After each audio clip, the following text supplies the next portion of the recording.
Saludos a todos, en este vídeo vamos a obtener las dos ecuaciones de los espejos esféricos. Con esas dos ecuaciones vamos a resolver todos los problemas.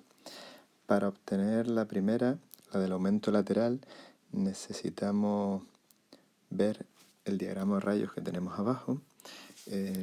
Vamos a señalar, esto sería I, todo esto sería I, que es positivo, y esto de aquí, el valor de la flechita de la imagen sería I', mientras que S es todo esto, la distancia objeto, y S' sería la distancia imagen. Hemos señalado tanto los ángulos alfa como alfa', los ángulos son idénticos por las leyes de reflexión, el eje óptico sería la normal, por lo tanto este ángulo, el ángulo de incidencia y el ángulo reflejado que hemos utilizado para el rayo lila tienen que ser idénticos. La tangente de alfa sería el cateto opuesto, que en este caso es I, que es la flechita, entre el cateto adyacente, y el cateto adyacente sería todo esto que es S, I entre S. Mientras que la tangente de alfa' es igual a I', partido de S'. Si nos fijamos en los signos de los catetos, I es positivo mientras que S es negativo, por lo tanto esa tangente nos dará con signo menos, y I' es negativo y S' es negativo, y esa tangente sería positiva. Por lo tanto, sabiendo que las tangentes en valor absoluto son idénticas, podríamos igualar aquí I entre S es igual a menos I' entre S', o si lo expresamos todo en función o I' entre I, que es lo que se conoce como el aumento lateral, esto será igual a menos S' entre S. Esta es la primera de las ecuaciones, la que se conoce como aumento lateral.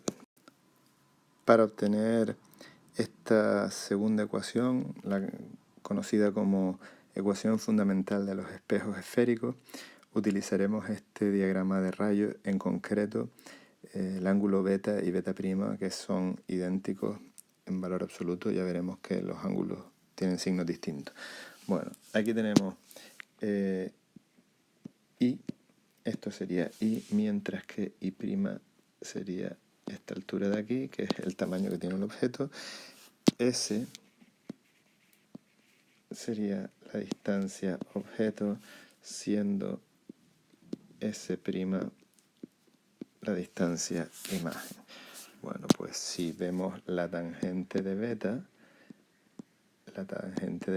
está formada por este cateto de aquí, que sería I, entre este cateto de aquí que llega hasta el foco, y ese es exactamente S menos F, mientras que la tangente de beta' será igual a un cateto que sería I', y el otro cateto que sería, de una manera aproximada, F.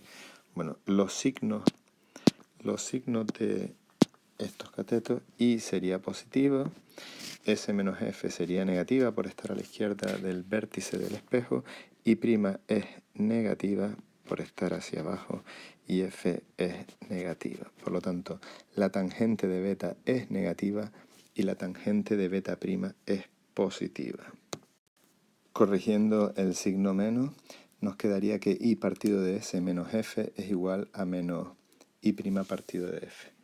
Bueno, si pasamos todas las I's al primer término, se nos quedaría, y el signo menos también, se nos quedaría S menos F todo partido de F, que si lo descomponemos en 2 sería S entre F menos 1. Bueno, aplicando a este primer término la expresión anterior del aumento lateral, podríamos sustituirlo por S entre S', que es lo que se obtiene en esa ecuación, es igual a S entre F menos 1.